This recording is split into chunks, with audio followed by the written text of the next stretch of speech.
Баарыңыздарга салам достор. Бүгүн сиздер менен Көчмөн подкасттын 4-чү чыгарылышын тартып жатабыз. Сиздер менен мен Нуркыз Доконова DAS LLC трак компаниясына терең ыраазычылыгымды билдирем жана бүгүнкү менин ажарлуу коногум көп жылдан бери IT тармагында эмгектенип келген кыргыз коомдук борборуна ыктыярчы болуп, Чикаго шаарындагы кыргыздарга көптөгөн иш-чараларды уюштуруп келген жана өзгөчө баланын апасы Айзат Ажимбекова. Айзат эже, кош келдиңиз. Кош келдик, Нуркыз айым. Ассаламу алейкум. Чакырганыңыздарга чоң рахмат. Өтө кубанычтамын. Жаңы подкасттыңар буюрса ак жол той болсун жана пайдалуу болсун. Чоң рахмат, айтканыңыз келсин. Өзүңүздү эркин сезип отурсаңыздар болот. Жана менин алгачкы суроом өзүңүздөр тууралуу айтып берип, өзүңүздөр жөнүндө биздин көрүүчүлөргө тааныштыра кетсеңиз. Албетте, менин аты жөнүм Айзада Ажимбекова. Мен өзүм Кыргызстандан болом. Мындан бир нече жыл мурун, 10 жылдан ашып калды. 10 жылдан бери ошо Америка Кошмо Штаттарында жашап келем, эмгектенип келем. Ошону менен бирге 3 баланын апасы болом. Жана ошо өзүңүз белгилеп кеткендей IT адиси болуп иштейм. 8 жыл, 9 жылдын жүзү болуп калды окшойт. Ошо менен бирге коомдук иштерде өзүмдү ыктыярчы катары, мындай активист катары кызмат өтөгөнгө аракет жумшап келем. Кыскача айтканда ушундай. Чоң рахмат. Ошо сизди мындан 2 жыл мурун тааныгандан бери эле сизди аябай көп жерде ыктыярчы болуп, кыргыздар үчүн чоңдогон иш-чараларды өткөзүп жүргөнүңүздү билем. Андан сырткары сизди мындай аябай билимдүү айым катары кабыл алам да. Анан ошо билимиңиз тууралуу кайсы жерде окудуңуз эле, ошо тууралуу айтып бериңизчи. Аллах ыраазы болсун, өтө мактап койдуңуз окшойт. Негизи бизде мусулмандарда бири жөнүндө жакшы күмөн болуу, хүснү зан болуу бул өтө сооптуу иш. Ошон үчүн эми ошо сиз айткан сапаттарга ылайык болууну Аллахым насип кылсын. Бала чагыма сапар алсак, ошо алгачкы билимимди эң алгачкы ирет мен Балыкчы шаарында алгам. Алгачкы мектепти ошо Ысык көл өрөөнүндө, Балыкчы шаарында. Балким көпчүлүк үчүн бул шаар өзүнүн көлдүн башталгычы болгону менен таанымал, өзүнүн атактуу шамалдары менен, улан Санташ менен таанымал. Дал ошол шаарда ошо менин Макаренко аттуу мектебим жайгашкан. Ошол жакта биринчи тамганы ошол жерде тааныгам. Андан аз өтпөй эле ошо ортоңку мектепке келгенде сынак аркылуу ошо кыргыз-түрк сапат мекемелеринен бири болгон Ысык көл кыздар лицейинде окуумду уланткам. Ошол учурда менин үй бүлөм дагы Каракол шаарына көчүп, андан кийин окууну бүткөнгө чейин эле ошо Каракол шаарында жашап калганбыз. Лицейди аяктаган соң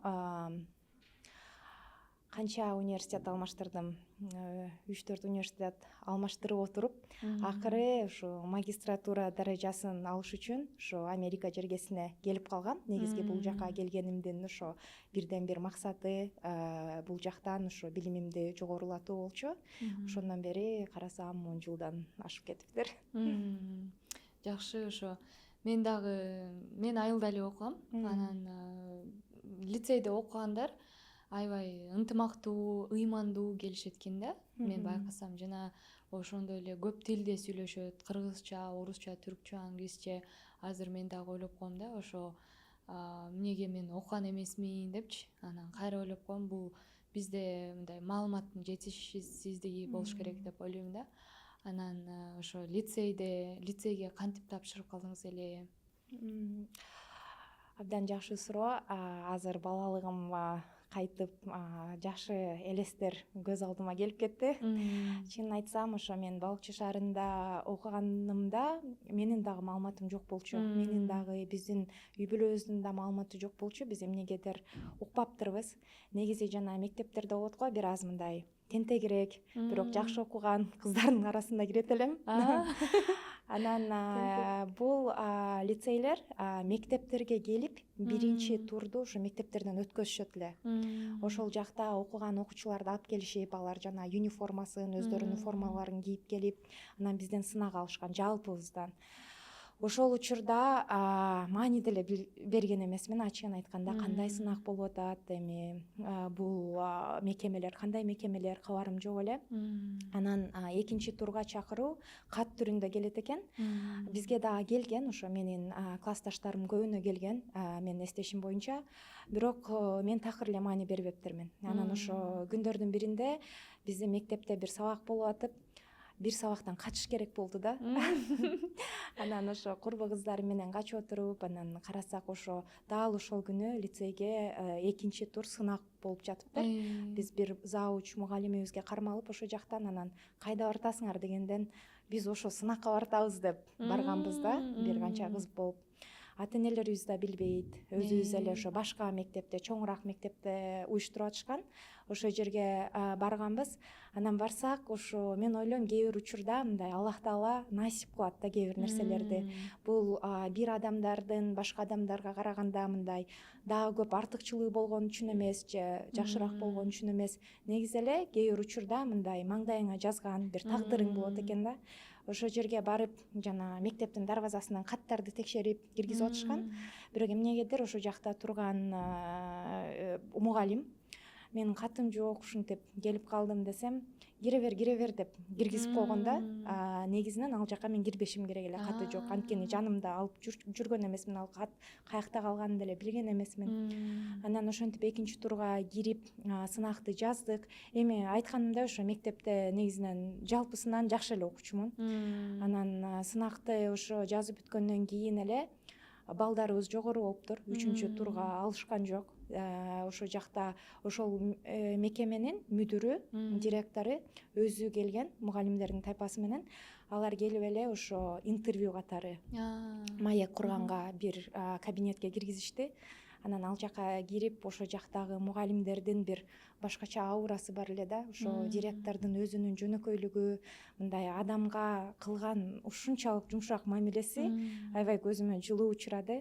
Анан ошол жакта мүдүрүбүз мындай чоң ушул сыяктуу бир пиджакты кийгизип эле, кел кийип көрчү, сен бизде окушуң керек деп эле кийгизип көрүп эле, анан бул мага чоң экен десем, сентябрда келгенде чак болуп калат деп эле, сен бүттө бизде окуйсуң сөзсүз деп эле ушундай чечип койду да. Анан апама чалды, апамдын номерин сурап, анан апам угуп алып, сениби, сени бас үйгө кел, сүйлөшөбүз деп, каякта жүрөсүң деп урушуп, анан ошо жай бою аябай сурандым. Мага аябай жактуу ошо адамдар, мени жөнөткүлөчү деп. Анан бир четинен алыс, анткени ал Чоктал жергесинде жайгашкан. Ал жер бир айыл, анан айыл болгондо дагы биздин окуу жай айылдан бир канча чакырым узактыкта да.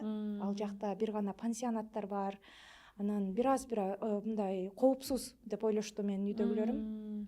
Анан ал анысы менен бирге мисалы башка улуттарды таанышпайт, билишпейт, буга чейин угушкан эмес, абдан коркушту. Баары бир коркот экенсиң, кыз баласың. Жаңы эле 12 жашымда белем, 11 жашымда белем, ушундай кичинекей элем да. Анан ошо жай бою суранып жүрүп, анан акыры апам дагы изилдеп, анализ кылып, ошентип жүрүптүр. Анан аягында мейли эми барса барып жөн эле көрүп келебиз деп кетишкен.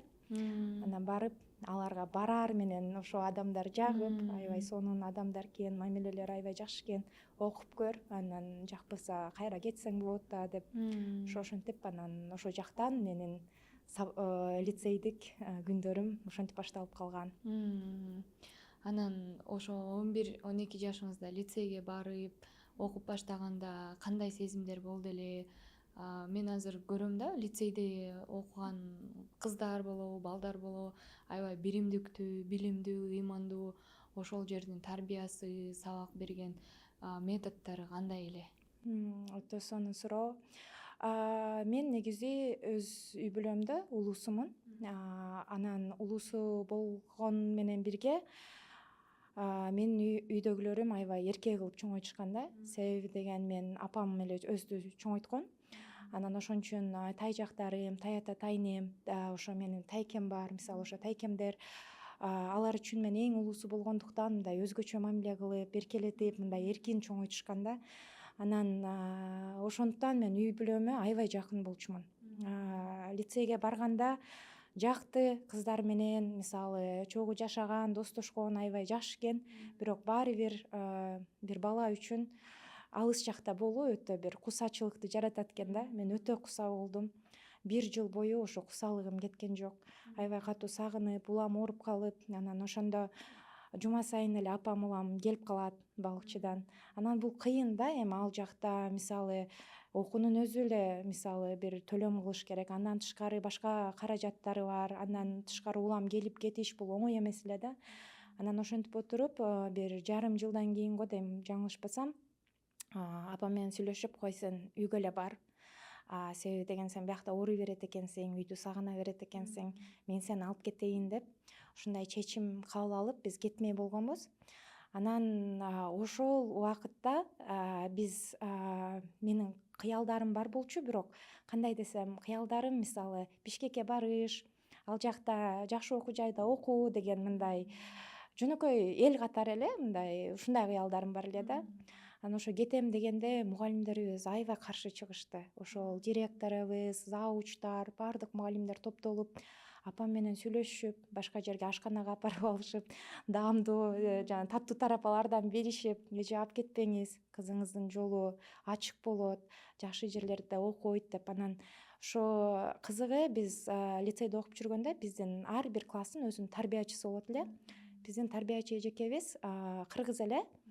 Анан ал өзү ошо чүйдүн бир айылынан, бирок Туркияга барып окуусун окуп бүтүрүп келген бир журналист эже эле да, тарбиячыбыз. Ал мен үчүн аябай көп жетишкендик болчу. Себеби ал учурда чет мамлекетке көп киши барчу эмес да.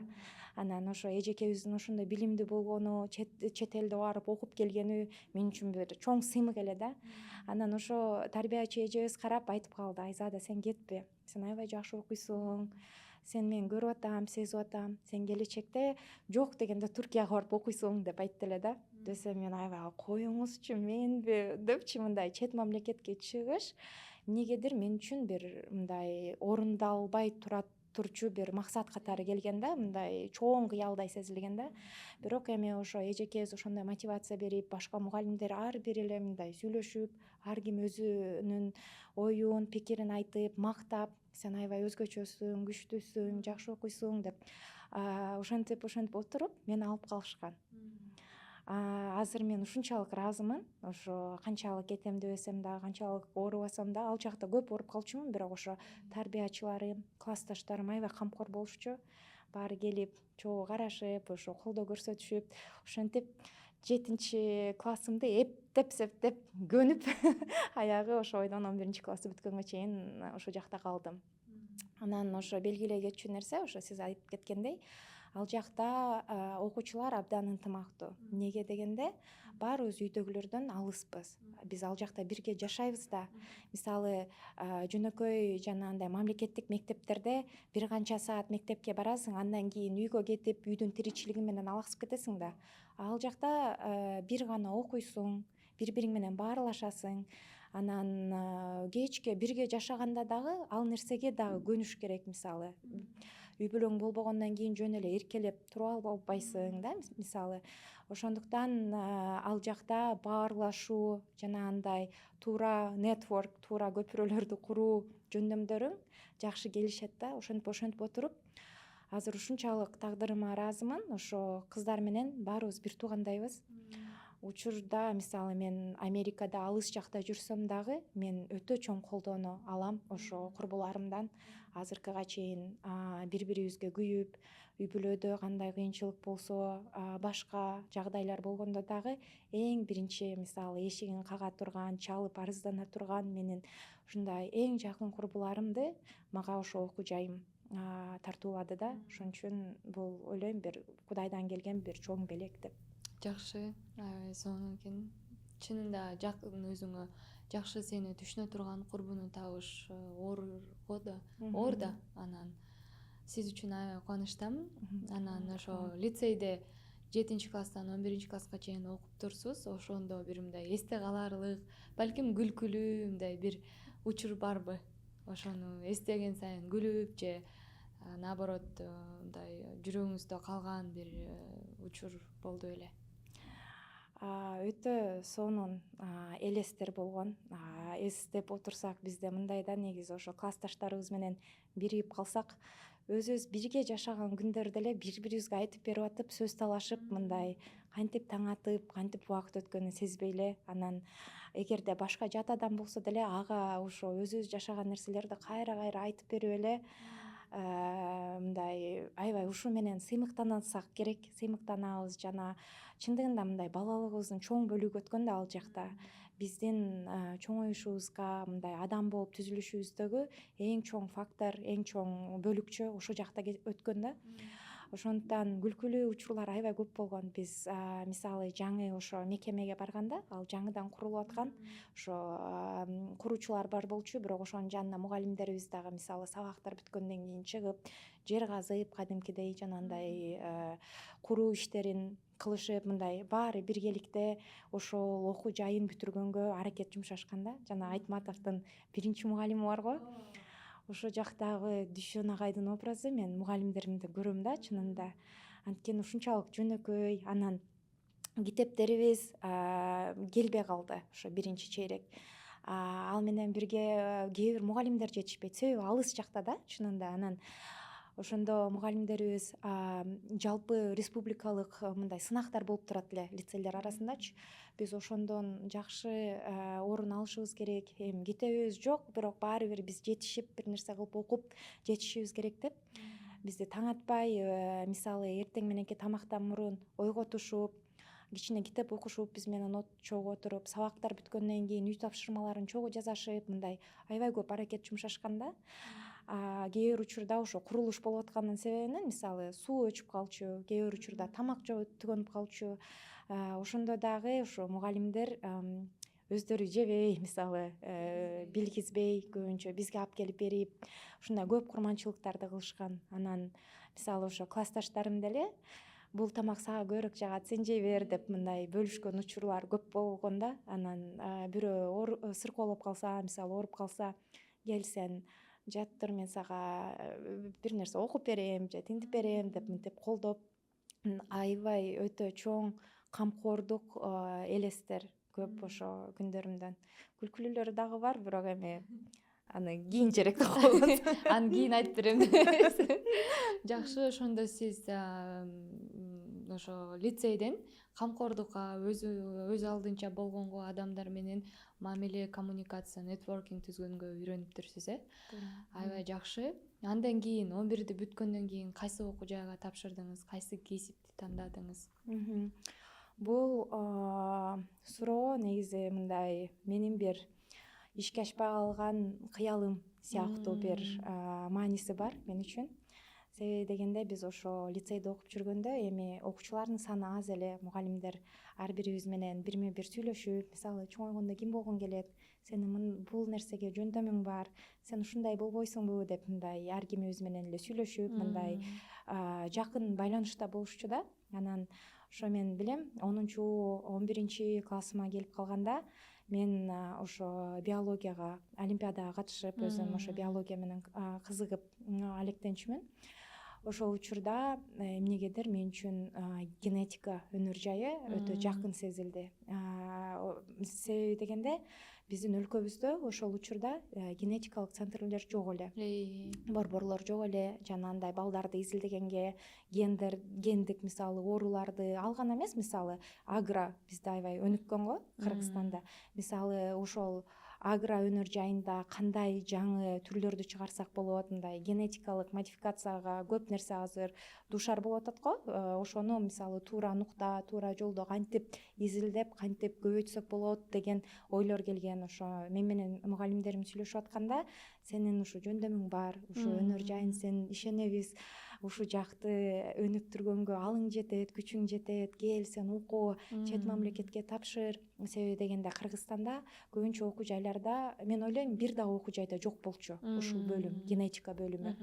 Анан кел сен чет мамлекетке кетишиң керек деп Кыргызстанга генетиканы алып келе турган адам сен бол деп аябай мага күчтүү дем мотивация беришкен да. Мен ошол нерсеге катуу ишенгем. Анан 2007-жылдары го дейм, жаңылышпасам, Кыргызстанда бир учак урап түшөт, кырсыктап, анан ошол жакта адамдардын денелери таанылбай калат да. Мисалы ким экени билинбей калат. Анан тилекке каршы ошо өлкөбүздө ошондой борбор жок болгондуктан алар жанагы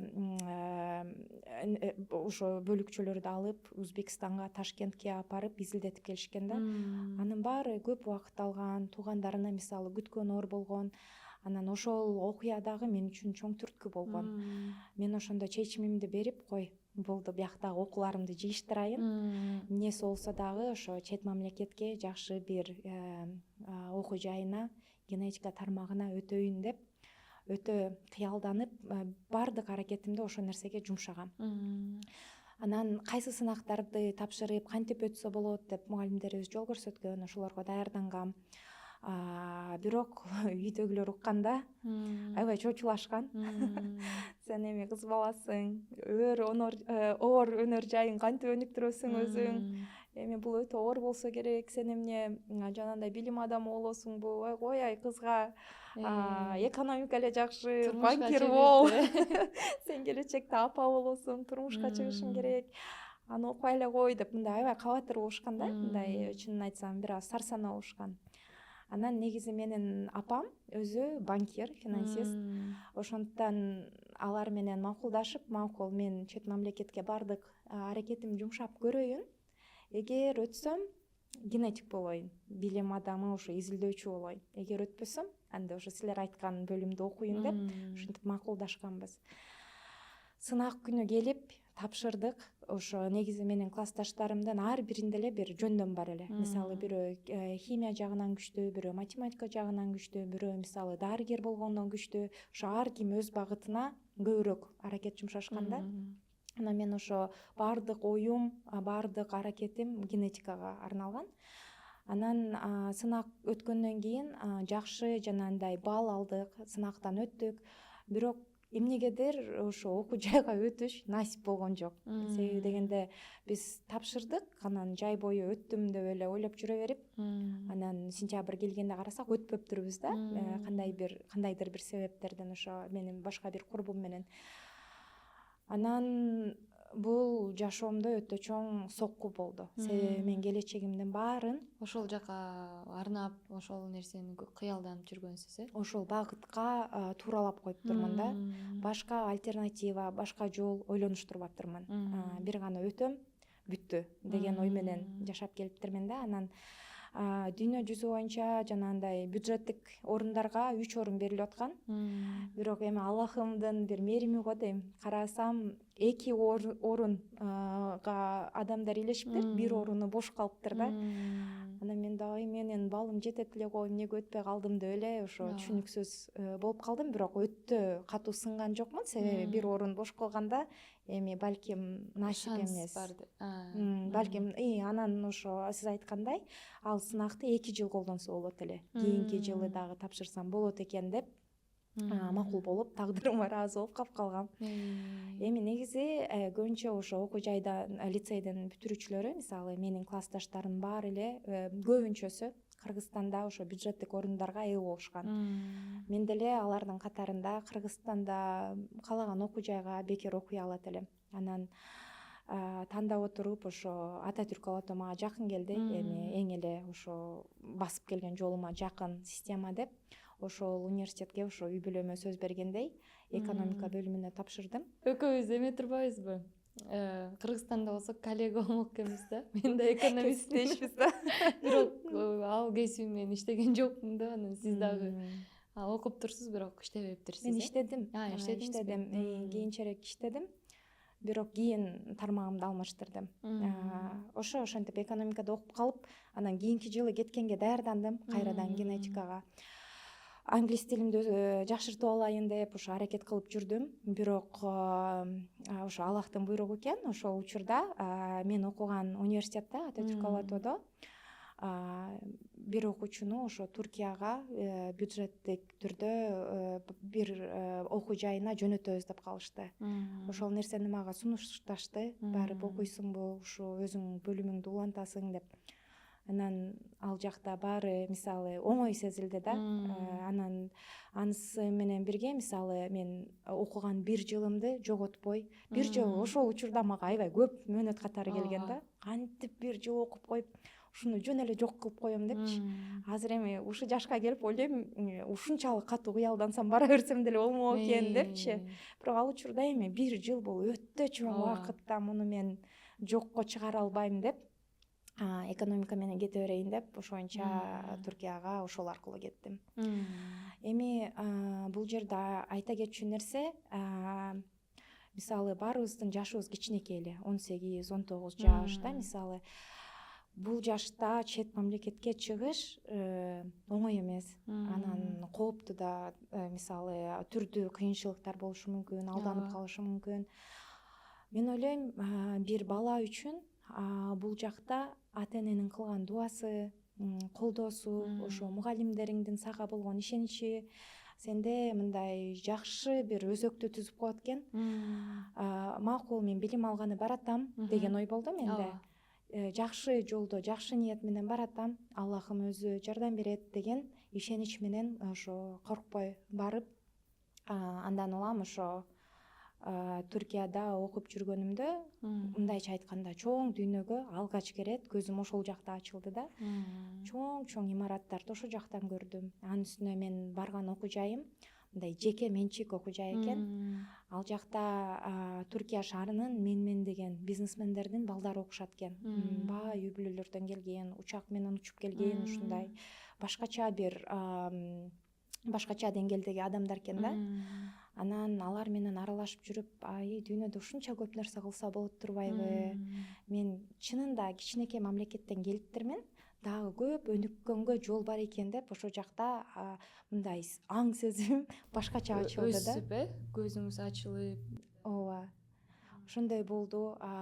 Кудайга шүгүр, жакшы адамдар кабылды. Алгачкы ирет ошо сиз айтып аткан ыктыярчылыкты ошо Туркияда көрдүм. Ал жакта айтып калышты, окуудан тышкары эгер убактыңар болсо, ар кайсы тармактарга силерди жайгаштырып ыктыярчы кылсак болот, өзүңөрдү келиштиресиңер, өнүктүрсөңөр болот деп. Анан мен да макул болуп ошол катарга кошулуп, неме бир мектепте ыктыярчы болуп калдым. Ал мектепте жанагындай жүрүм туруму оор, тартиби оор балдар окушат экен. Анан алардын сабагы бүткөндөн кийин аларга моралдык түрдө бир колдоо керек экен. Алар менен ойноп, сүйлөшүп, дос болуп. Тентек балдарбы? Тентек, жанагындай кандай десем, бир мамиле куруу оор болгон, тартиптери бир аз оор болгон, балким ата энелери менен жакшы сүйлөшө албагандыктан, балким дагы башка нерседен улам мындай оор учурдан өтүп аткан жанагындай өспүрүм балдар экен. 6-7 класстын окуучулары болчу. Ошо менин окуган окуу жайымдын жанында жайгашкан ортоңку мектептен бир топ балдары болчу да. Анан ошолор менен иштешип атып, аябай болуп көрбөгөндөй бир башкача сезимдер ойгонду менде. Бир адам бир адамга кол сунса болот турбайбы, мамиле курса болот турбайбы? Эми билбейм канчалык туура ойлонгон, бирок менин оюмча ошо кээ бир балдардын, ошо окуучулардын алар менен дос болуп, мындай сүйлөшүп, жакында мамиле курган үчүн мындай кыялдары, мүнөздөрү оңолуп аткандай сезилди да өзүмөчү. Анан бул мен үчүн мындай аябай чоң түрткү болду. Мага жакты бул сезим. Бирөөгө жардам берип, бирөөнүн мындайча айтканда өзүмдүн оюмда бирөөнүн жашоосун өзгөртүп атам деген бир ой келди да. Өтө жакшы жакка деп, жакшы жакка деп өтө жакты. Мен мындай рахатты өзүмө болгон мындай ишенимди эч бир жерден алган эмес элем да. Ошондуктан жагып ушул ыктыярчылыкка дагы тереңдеп баштадым. Анан ошо Түркияда окуп жүргөндө кайрадан Кыргызстанга келгим келди. Кыргызстанга келип, ушул системаны, ушул нерсени Кыргызстанга алып келгиңиз келди. Кыргызстанга алып келгим келди, чынын айтканда. бирок эми ал жакта Кыргызстанга кайтып келгенимде мисалы өзүм окууңузду бүтүп туруп кайтып бардыңызбы же окуп аткан жерден эле? окуп аткан жеримден кайрадан негизи ал жакта мындай эле 1 жылдык макулдашуу бар эле. Кааласаң алар узартып беребиз деди. Кааласаң узарталы, кааласаң кайрадан Кыргызстанга которулсаң болот деп айтышкан эле да. Анан ал окуу жайында мен эң биринчи алгач чет элдик окуучу болгондуктан мага мындай өзгөчө мамиле кылышат эле да. Анан анысына карабастан Кыргызстанга кайтып ушу келип эле мындай өзгөртөм, көтөрүлүш кылыйм келди да ушу жагынан. Анан Кыргызстанга келдим. Кыргызстанга келер менен үйдөгүлөр менен учурашып, мени жайлоого жөнөтүп ичти. Арыктап, кубарып калыптырсың деп, анан ошентип эле тиричилик болуп атып, тиги бу болуп алаксып эле ошо баягы максатымдан менин оюмча бир аз алыстап кеттим. Жөн гана окуу жайын окуп калдым да. Анан кадимкидей депрессия болдум 2-3 ай ичиндечи. Анан мен пайдасыз эле окууга барып келип эле жүрөм. Ушинтип эле жашоом өтүп кетеби дегендей бир жоопкерчилик сездим да. Анан кайрадан ошо сынактарга кирип эле кайсы мамлекетке кетсем болот, каяка тапшырсам болот, дагы үйрөнүп келейин, даяр эмес экенин деп анан изилденип, биздин окуу жайыбызда көптөгөн программалар бар эле, көп өлкөгө кетсе болот эле. Бирок ошо сынак тапшырыш керек эле. Анан сынактарга кирип, тапшырып, ошо Малайзия, Польша ушундай өлкөлөргө кетсе болот эле. Аларга сынактан өткөн өтүп, бирок каражаты дагы бар да. Мисалы мен өзүм бюджетте окусам, анан үйдөгүлөрдүн деле мен өтө мындай жөнөкөй бир үй бүлөдөнмүн да. Мисалы аларга бир материалдык жактан мындай өтө кыйынчылык жаратпашым керек эле да. Ошон үчүн изилдеп отуруп Польшага кетмей болгом, бирок жолдо баратканымда жатаканамдан кат келип калды, ошо төлөшүңөр керек деп. Анан аны төлөй албаганыма байланыштуу кайсы башка мамлекетке бекер барсам болот деп изилдеп отуруп Босния Герцеговина деген өлкөгө кеттим. Ал жака кетип үйдөгүлөргө ошо айттым кеткенден кийин, себеби алар мага уруксат беришмеген эмес эле.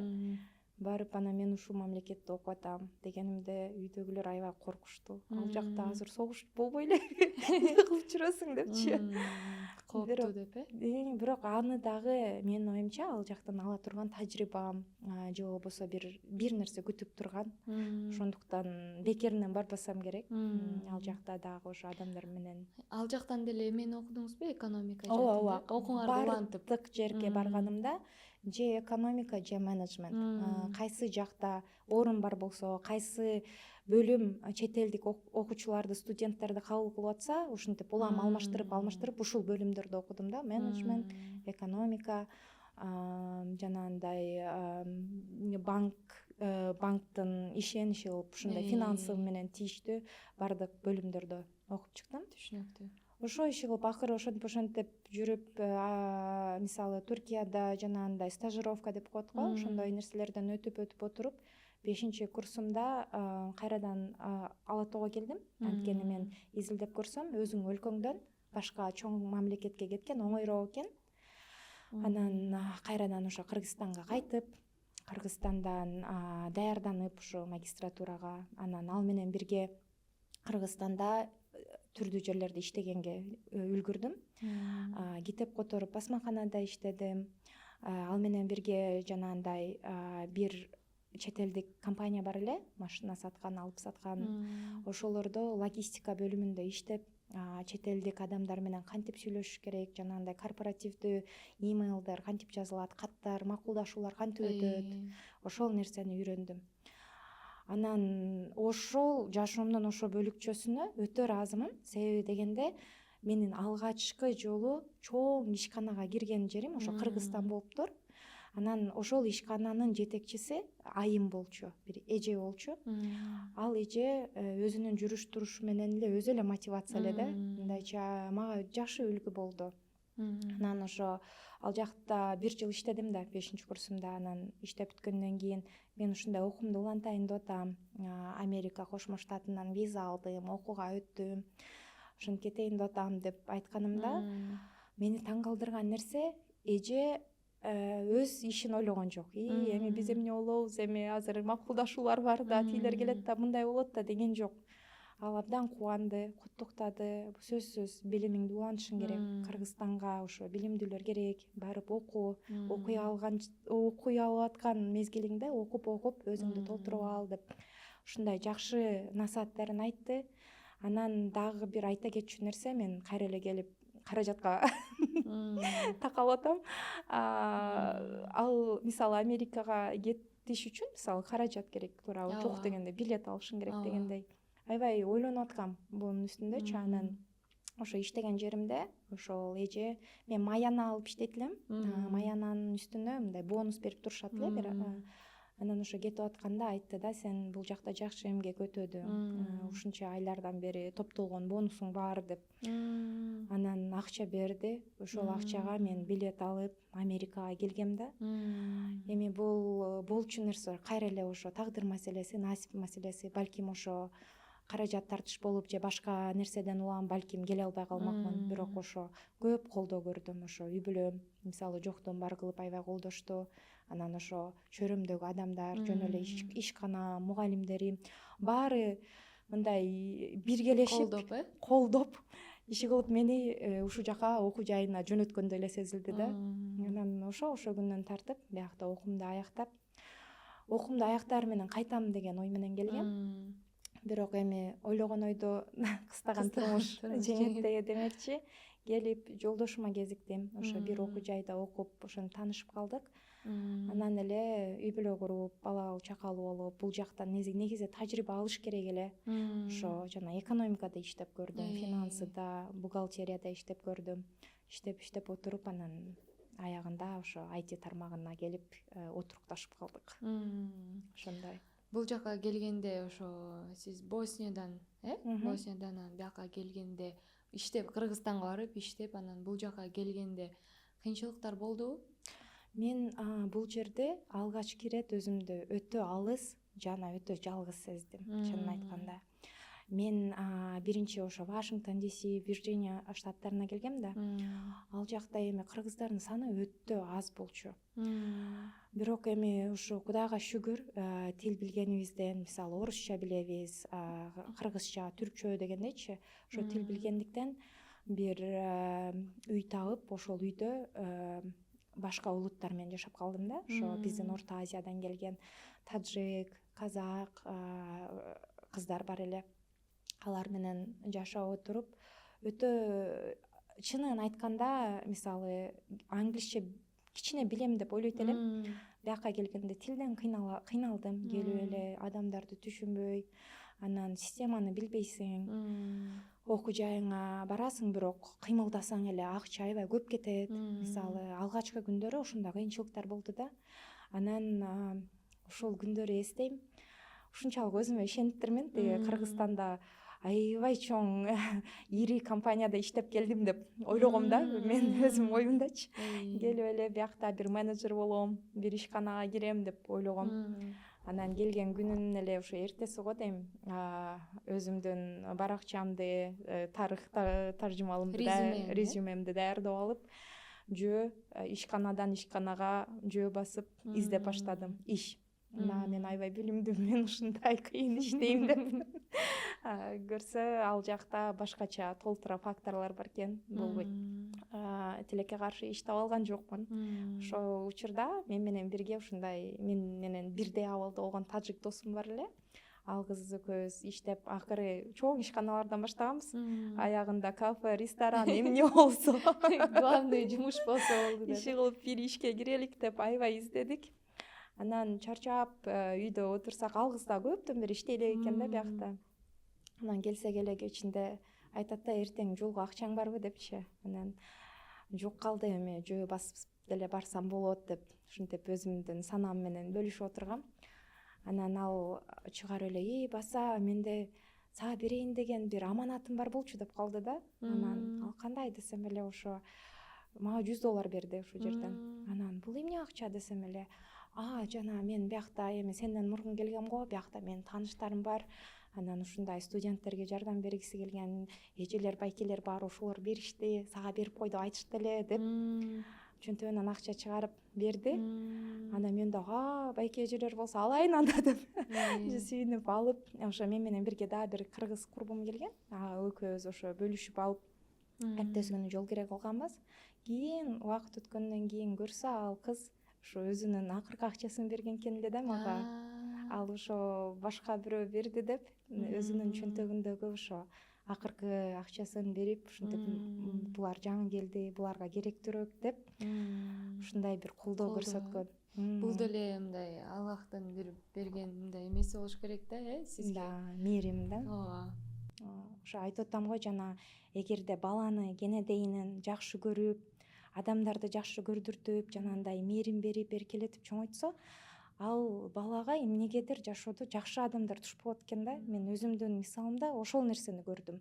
Анан бул адамдардын жашоомо киришин жөн эле бир нерсе деп ойлобойм да. Мунун аркасында ошо үй бүлөмдүн мага көргөн камкордугу, дубасы, кылган тилектери, ошолор келип отуруп ушундай жакшы чөйрөгө туш кылдырды деп ойлойм. Азыркыга чейин ошо тажик курбубуз менен доспуз, балдарыбыз дагы дос. Мындай мен үчүн Ал дагы бул жакта, Ал дагы бул жакта. Экөөбүз бирге окуубузду аяктап, турмуш куруп, бала чакалуу болуп, жашоомдогу жанагындай эч нерсеге алмаштыргыс жакын досторумдан болуп калды. Аябай жакшы экен. Көптөгөн студенттер бул жака келип ошондой күндөрдү өткөзүшөт болуш керек. Ошентип кыйналып аткандар дагы балким угуп өздөрүнө мотивация болот. Анан сизди билгенден бери эле ошо жолугуп салынасыз, көп таалимдерди, мындай жакшы акыл насаатыңызды айтып келесиз. Чогуу биргеликте бир Сакина Плейс деген проектти алып барабыз. Анан сиз ошо канча жашыңызда жолугуп салдыңыз эле, ошого ким түрткү болду эле, же ата энеңиз мындай ыймандуу эмес, ата энеңиз айтты эле, же кайсы жактан ушу жолугуп салыш керек, Аллахка жакын болуш керек деген билимдерди, илимдерди алдыңыз эле? Бул мен үчүн өтө чоң мындай жашоомдо басып өткөн, оңой менен келбеген бир чоң бир чечимим. Кыргызстанда жашап жүргөндө мен кыргыз үй бүлөсүндө эле чоңойгом, бирок эми көлдө айрыкча, мисалы көбүнчө орус тилдүү болобуз, орус мектепке барабыз, орус чөйрөдө чоңоебуз дегендей. Анан менин үй бүлөм деле мындайча айтканда ошо аябай деле мындай диндар эмес эле да учурундачы. Ал учурда баары эле илимге ишенип, билимге ишенип, мындай светтик мамлекетте жашап, мисалы ушундай эле го. Анан кийин бирок мен качан ошо намаз окуу бул бир мусулман үчүн парз экенин билгенимде, мисалы ошо жаңылышпасам бир 6-классымда билсем керек эле, ошо бир катуу ооруп калып, ушундай бир табыптарга барып жүрүп, анан ошо намаз жөнүндө угуп, анан ошону тартып эле намаз окуйт элем, парзымды аткарып коеюн. Эми башкасын билбейм, бирок жок дегенде ошо парздарын аткарып жүрөйүн деген нерсени ошо чечим кабыл алып, ошентип намаз окуп жүрөт элем негизи. Бирок эми жолукка келгенде бул мен үчүн өтө чоң оор чечим болгон да. Эми жакшы адам болсом болду да деген бир түшүнүк менен жашайт элем. Анан негизи мусулман чөйрөсүндө көп жүрдүм. Мисалы Туркияда окудум, мисалы Боснияда деле жаңылышпасам бир 60% калк ислам динин кабыл алышкан жана ислам динин жашап келишет да. Алардан таалим алдым, сабак алдым, ошондой жанагындай түрдүү устазалардын жакшы илимдерди алганга мүмкүнчүлүк болду. Бирок жөн эле ошо жашап жүрө бердим. Анан кийин Америкага келгенде, мисалы мен Туркияга барганда, дүйнө ушундай чоң турбайбы деп биринчи жолу ошол нерсеге көзүм ачылса, Америкага келгенде, ар бир адам ушундай индивидуалдуу, ар бир адамдын өзүнүн жеке мен деген чоң бир, ар бир адам өзүнчө бир дүйнө турбайбы деп ошол нерсени көрдүм. Бияка келгенде арабтарды аябай көрдүм, башка улуттагы мусулмандарды аябай көп көрдүм. Анан мага жаккан нерсеси баардыгы мындай эркин, ким культурасы болобу, дини болобу, башка баалуулуктары болобу, тамак аштары болобу, мисалы эч ким мындай тартынбай этпей эле, мындай ачык, айкын өзүнүн баалуулуктарына карманып жашайт экен да. Мага ушундай көрүндү биринчи Америкага келгенимде. Анан окуп жүрдүм, мен дагы өтө изденип баштадым. Мисалы буга чейин өтө көп жалаң эле орус тилинде сүйлөсөм, мисалы өзүмдүн тилимди өнүктүрөйүн деп дагы көп тилиме басым жасап баштадым. Андан кийин кыргызмын деп өзүмдүн тарыхыма, жанагындай адабият, көркөм адабият китептерин окуп баштадым. Мындай өзүмдү таанууга бир ушундай бир муктаждык пайда болду да бияка келгенде. Мен киммин, мен кандаймын, кандай адаммын, эмнени карманам, башкаларга өзүмдү ким деп таанытам депчи. Анан ошо биздин окуу жайыбызда бир дебат болгон, чоң дебат. Анан ошол жерге мен исламдык мыйзамдар, жанагы дүйнөлүк алып бери сатыштарда мисалы мусулмандардын кандай мыйзамдары бар, кандай закондор бар, мисалы ошол жөнүндө бир чоң талкуу дебат болгон да. Анан ошол дебатка катышып отуруп көптөгөн аргументтерди айтып, изилденип, мындай катуу даярдангам.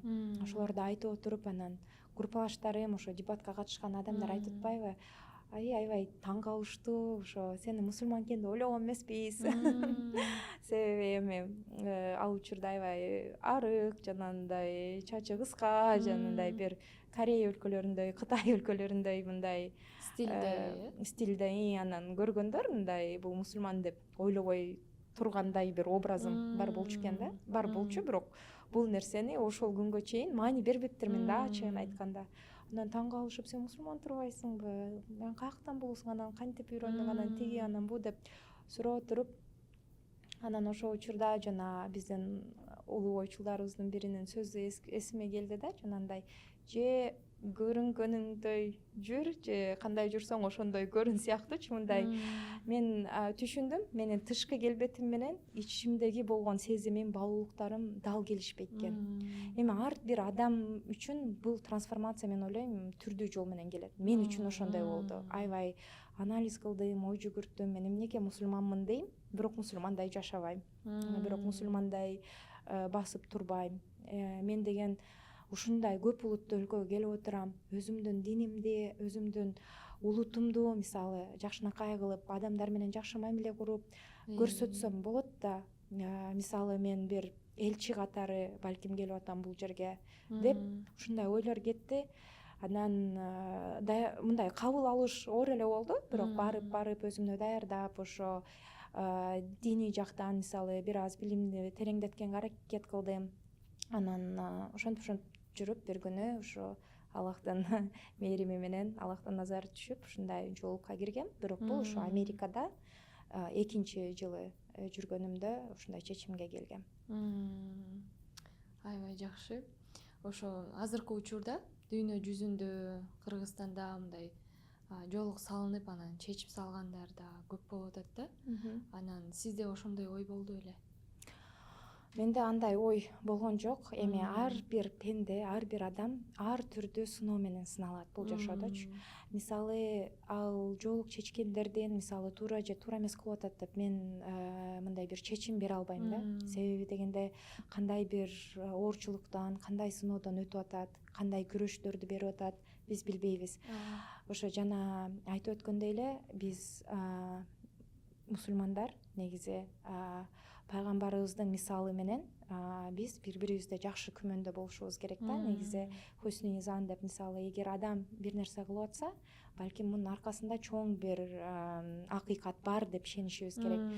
Жанагындай суизан болуп, ой бул жолун чечип салыптыр го деп мындай жеңил ойго бербешибиз керек деп ойлойм да. Анан ошондуктан эми мен мисалы башка нерселер менен сыналып атам. Балким алардын сыноосу ушул нерсе менен болуп атат. Бирок менде эч кандай кыйынчылык жаралган жок. Ошо Америкада, балким Америкада болгонум үчүн кыйынчылык жаралган жок. Неге дегенде, себеби мен Кыргызстанда кээ бир жерлерде намаз окуйм деп айткандан уялган учурларым болгон. Мисалы мен азыр дин өнүгүп, мындай жалпы элге жакшы тарап калды го. Ал учурда мисалы жанагындай таалимдер, дааваттар, чакыруулар, жанагындай чоң аалымдар, устазалардын мисалы сабактары мындай жок эле да. Бар болсо дагы купуя болчу. Мисалы монтип YouTube'дан, тияктан, бияктан мындай элдин баарына бул маалыматтын баары ачык жарыяланбайт эле. Анан иш иште иштедим деп айттым го, ошо ишканага келгенде деле бир эле мен намаз окуйт элем да. Анан эми коллегаларым, иште кесиптештерим айтып калышчу, сен эми аябай жакшысың го, койчу эми кайра намаз окуганы барасың го депчи. Орустар бар эле, эмнеге эле жерге жыгылып туруп атасың, бул сага эмне берет, билесиңби, динди деген жанагындай алсыздар үчүн, билимсиздер, сапатсыздар үчүн ойлоп табышкан. Бул нерсе деген адамды башкаруу үчүн чыккан бир нерсе деп мындай өтө тоскоолдуктар көп болот эле. Бирок кайра эле жана жетекчимди белгилеп кетейин. Ал болсо ошо мындай адамдын баалуулуктарына маани берчү. Менди жумушка алып атканда мен айткам, мен 5 маал намаз окушум керек дегенде мага бөлмө бөлүп берген да. А мисалы Кыргызстанда атайлап бөлмө бөлүп берип атса, Америкада мен иштеген ар бир ишканада мен сурабасам деле ал бөлмөлөр бар. Медитация рум деп коет, мисалы медитация кыла тургандар. Мисалы ал жакта бир гана мусулмандар эмес, башка диндегилер өздөрүнүн жанагындай сыйынууларын аткарышат. Кээ бирөө жөн эле кирип жана кичине эс алып дегендейчи. Ошон үчүн анткени алар билишет адамга психологиялык жактан, моралдык жактан, руханий жактан мындай ар дайым өзүн толуктап туруу керек, ач калбаш керек. Эгерде ошол нерселер ач калса, ал адамдын ишине да тоскоол болот, күнүмдүк жашоосуна да зыянын берет. Ошон үчүн буяктагы жанагындай чоң компаниялар бардык шарттарды түзүп беришет да.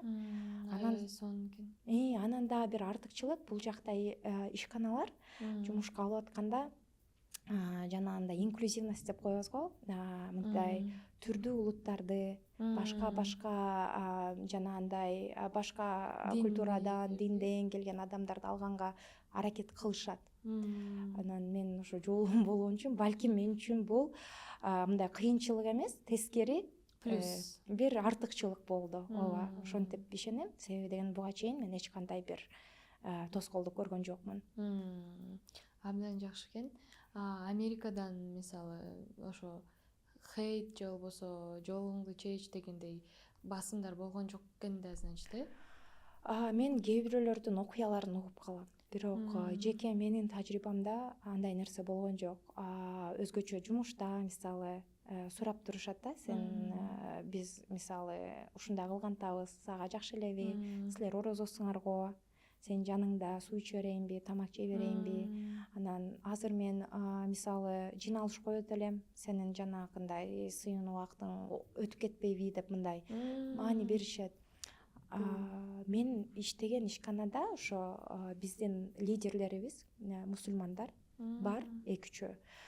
Анан компанияда мисалы көп киши эмгектенип атат, 3000ден ашык. Бирок ошо бир канча мусулман деп, мисалы кээ бирде биздин чогулуш сааттарыбызды жана Рамазан учурунда өзгөчө улам жылдырып бизге бир оңой кылып беришет да. Ошол жагына мен аябай таазим берем. Бул дегени адам ресурсуна алардын маани бергендиги жана адамдын жанагындай баалуулуктары же болбосо башка ишенимдерине карап эмес, кылган ишине карап мамиле кылышат да. Ошол жагынан эми менде эч кандай хейт болгон жок. Аябай жакшы экен. Демек Америкага келгенде сиз жолукка келгениңиз аябай чоң бир чечим болуптур. Андан кийин турмуш куруп турсуз, ал дагы чоң чечим деп айтам. Андан кийин балалуу болдуңуз. Анан экинчи балаңыз, 2 кызыңыз бар, 2 кызым бар. Кыздарды тарбиялоодо сиз кандай методдорду колдоносуз? Кандай философия менен кыздарды тарбиялайсыз? Бул бала тарбиялоо өтө чоң илим. Анан албетте мен ойлойм, ар бир адам бир тараптуу изденбей, муну көп тараптуу издениш керек. Мисалы, балким ошо атактуу психологдор эмне деп айтышкан, биздин дин алымдарыбыз эмне деп айтышкан. Бирок эң негизгиси биздин ошо пайгамбарыбыз саллаллаху алейхи вассалам кандай мамиле кылган депчи. Мисалы, эгерде биз ошол пайгамбарыбыздын көрсөткөн жолуна нукка сала алсак, бул өтө чоң жетишкендик деп ойлойм. Анан өтө таң калгам да, мисалы пайгамбарыбыз деле айтат, мисалы 6 жашка чейин балага бир гана мээрим керек, эмоция жагынан жанагындай колдоо керек. Ошол эмоционалдык абалын баланын өздөштүрүш керек, өнүктүрүш керек, сүйүү бериш керек, өзүнө ишеним бериш керек деп. Андан соң ошо 6-7 жаштан кийин мисалы балага үйрөтүп башташ керек. Мисалы тарбия бериш керек. Буну мындай кыл, үйдү жыйна, мисалы тыкан бол, үй тапшырмаларыңды жаса, убактысынан кечиктирбе депчи мисалы. Ал эми бала жана белгилүү балакатка жетип калган маалда балаңды кеңешчи кыл дейт да. Мисалы деген муну кандай кылсак туура деп ойлойсуң деп. Бул жерде эми балага толугу менен эркиндик берип коюу эмес, сенин оюң баалуу. Кана сен да айтып көрчү, сен кандай деп ойлойсуң. Эгер да ою карама каршы келсе, макул, сен мынтип ойлойт экенсиң, мен мынтип ойлойт экенмин. Кел анда азырынча ушул окуяга ушул ой туура окшойт, ушундай кылалык бул жолкусунда деп мындай макулдашып, кеңешип ушундай кылгыла дейт да. Эми бул нерселерди аткарыш оңой эмес. Себеби дегенде баарыбыз адамбыз. Анан ар бир күнү ар түрдүү мисалы кырдаалдарга, окуяларга туш болобуз. Бирок ошо китеп окуганы аракет кылам. Ошо жанагындай сабактарды, подкасттарды мисалы укканды аракет кылам. Азыр Кудайга шүгүр, мисалы пайдалуу маалыматка жанагындай тезирээк жетсең болот. Интернеттен болсун, башка булактардан болсун, көп булактар ачык да. Окуйм деген адамга мүмкүнчүлүк бар. Бирок эми маселе келип эле убакытка таянат. Бул жакта биз деген жанагындай кайсы нерсе дагы оор басат, азыркы бүгүнкү күндө приоритетим кайсында деп ошол нерсенен баланс табуу бул өтө кыйын. Бирок ошого аракет кылыш керек, жана биз дагы кылып атабыз. Жакшы, ошо кыздарды мен да билем да. Аябай тартиптүү. Америкада жашасак да кыргыз тилин жакшы сүйлөшөт, түшүнүшөт. Анан биз дагы сиздикине барып калганда ошо бизге кошулуп ойноп, өз оюн эркин айтканы мен үчүн аябай мындай жакшы көрүнөт. Анан мен ойлойм бул туура багытта чоңойтуп жатасыз деп. Рахмат, иншалла. Да, ошо анан сиздин 3-чү балаңыз бар, Бакайчык, Бакайчыкты сиз жана сиз айткандай бул сизге сыноо катары келди деп ойлойсузбу, же бул Аллахтын мээрими деп ойлойсузбу? Бул сыноо дагы, мээрим дагы деп ойлойм. Негизи ооба 3-чү уулубуз төрөлөйүн дегенде эле менин ошо кош бойлуу кезимде дарыгерлер аныкташкан. Ушундай көптөгөн медициналык жактан көптөгөн кыйынчылыктар болот. Көп маселелерди көрүшкөн. Анан ар бир бала баары бир бала да. Бул биздин ичибиздеги, аң сезимибиздеги бул чоң бир инстинкт. Балаң кандай болбосо да балаңды жакшы көрөсүң. Анан бир гана ошо кайгырткан жери ошо бала мисалы ооруканага түшүп калганда, жанагындай түрдүү процесстерден өткөндө, жанагындай жанына күч келгенде, ошо кыйналгандарын көрүп мындай жүрөгүң эзилет. Бирок андан тышкары мындай жөнөкөй күндөрү бизге ошо балабыз тартуулаган ошо жылмаюусу жана берген өтө бир башкача бала да. Бул анын диагнозун англис тилинде friendly деп коюшат экен да. Friendly disease бул деген кандай болуп калат? Мындай жанга жакын, мындай достуктукка, ынтымакка жөндүү мындай бир оору деп коюшат экен да. Себеби дегенде анын диагнозунда ошо балдар адамга аябай жакын болушат экен, кучакташканды, жанагынтип сүйөнгөндү жакшы көрүшөт экен да. Анан ар дайым жылмайып турат. Каяка барбасак ошо барган жерибизде ошо ар бир чөйрөдө эле анан ай сонун күлөт экен го, сонун жылмайт экен го деген сөздөрдү угабыз да. Бул жагынан балабыз биздин чоң сыймыгыбыз. Бирок эми албетте бул өзгөчө баланы чоңойтуп өстүрүү мен ойлогондон кыйын болду, ачыгын айтканда. Башында эми билгенде ойлойт элем, эмне болуптур? Эми мындай балким менде бир жанагындай текеберлик болгон, балким өзүмө аябай катуу ишенгем. Мынтип эми эчтеке болбойт, эми төрөлсө көрөбүз да дегенсипчи мындай жеңил ойлоп турмун да. Бирок эми ошондой болсо деле мунун аркасында көп кыйынчылыктары бар экен. Өзү эле жана канча дарыны канчада ичиш керек, жана күн ичинде көптөгөн рутинасы, көптөгөн процесстерден өтөт, ошолордун баарын аткарыш керек. андан тышкары терапияларга барышың керек. Аны жөн эле апарып койсоң, мисалы мындай жетиштүү болбойт да. Үйдөн дагы сен ал менен чогуу отуруп, кандай десем, бир иштешишиң керек да. И анан ал гана эмес, менин башка балдарым дагы бар да, мисалы улуу кыздарым бар. Бул нерсе алар үчүн деле бир сыноо да. Мисалы алардын психологиялык жактан, эмоционалдык жактан аларга дагы туура багыт көрсөтүшүм керек. Аларга дагы туура ушул окуяны, ушул болуп калган жагдайды туура алып кетишине, алардын жашоосуна мындай терс таасирин бербешине аракет кылышыбыз керек да. Мындай бир айткан менен мынтип айтып бүтө албаганчалык оорчулугу, кыйынчылыгы бар экен. Ошон үчүн мен ойлойм, мындай ар бир баланы чоңойтуш негизи өзү эле кыйын. Анан өзгөчө баланы чоңойтуш өтө эле кыйын экен да. Мен таазим кылам ошо ата-энелерге, апаларга өзгөчө. Балким аталары иште болуп кээ бир нерселерин көрбөй калышат, бирок ар дайым баланын жанында болуу, ар дайым бала үчүн кайгырып, ошо санаа тартуу бул өтө оор нерсе. Түшүнүктүү. Ошо бакайчиктин диагнозу кандай? Аутизм менен салыштырса болобу же бул эки башка нерсеби? Бул эки башка нерсе. Негизи эле өзгөчө балдардын ар биринин диагнозу бир болсо дагы, мисалы жүрүм туруму, мүнөзү өзгөчөлөнөт. Ошондуктан алар өзгөчө да. Мисалы аутизм деп калдыңыз, мисалы эки аутизм баланын жүрүм туруму бирдей болот деген нерсе жок да. Же болбосо мисалы менин баламдын мисалында диагнозунун аты Моват Уилсон деп аталат. Бул Моват Уилсон менен дүйнөдө 300 киши катталганда, 300 киши, канча миллиард адам бар тура, ушунча адам. Аз, Ушунча адамдын арасынан биздин үй бүлөгө ушул жоопкерчилик биздин үй бүлөгө берилиптир. Ушундай баланы тарбиялап өстүрүш. Мисалы биз бул жактан Иллиной штатында, Индиана, бул жакынкы штаттарда, мисалы Висконсин штаттарында үй бүлөлөр менен катышып турабыз. Алар балдарын алып келет, биз балабызды алып барабыз, анан сүйлөшүп, силер кандай ыкмаларды кылып атасыңар, кантип дарылап атасыңар деп бөлүшүп турабыз да тажрыйбабыз менен.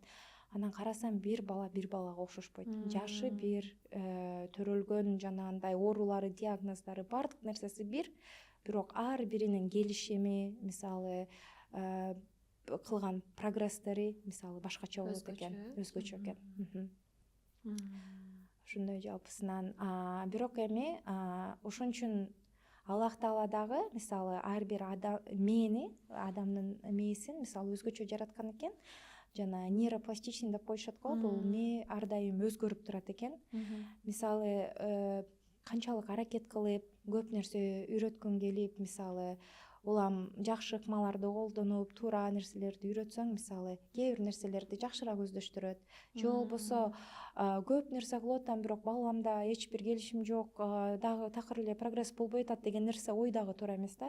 Себеби дегенде кээ бирде баланын балким сен жакшы информация берип атасың, жакшы маалымат берип атасың, бирок балким бир жери ооруп атат. Балким анын денесинде башка бир көйгөй болуп атат.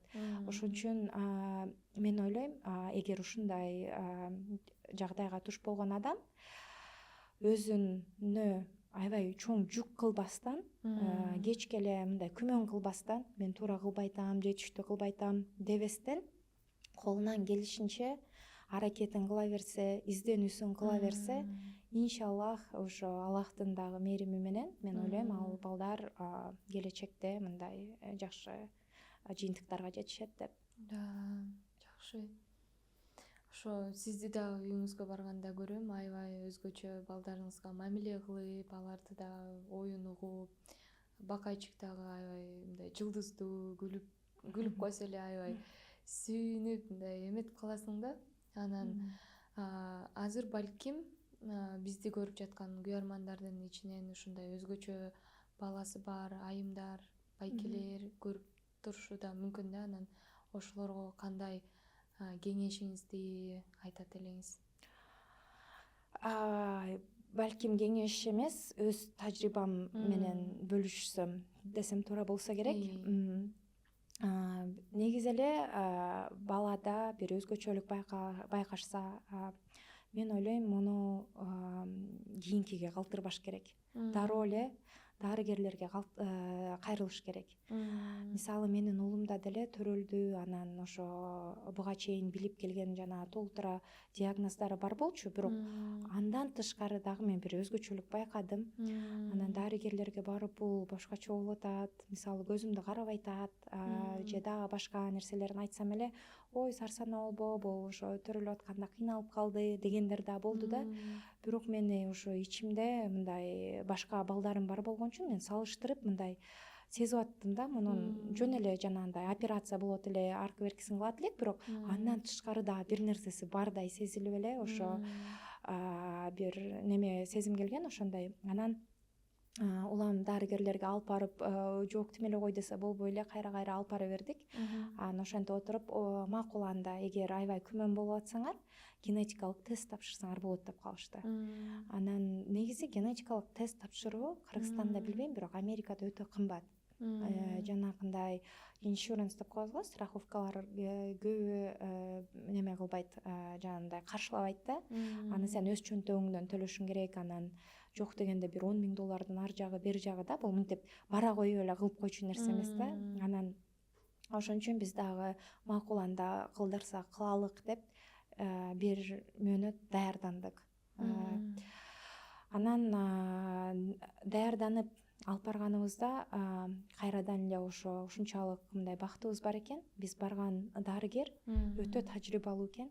Ал карап эле айтты, силер жанагындай чоң генетикалык жалпылап баардык гендерди текшерип чыккан, анализ кылып чыккан тест кылыштын кереги жок.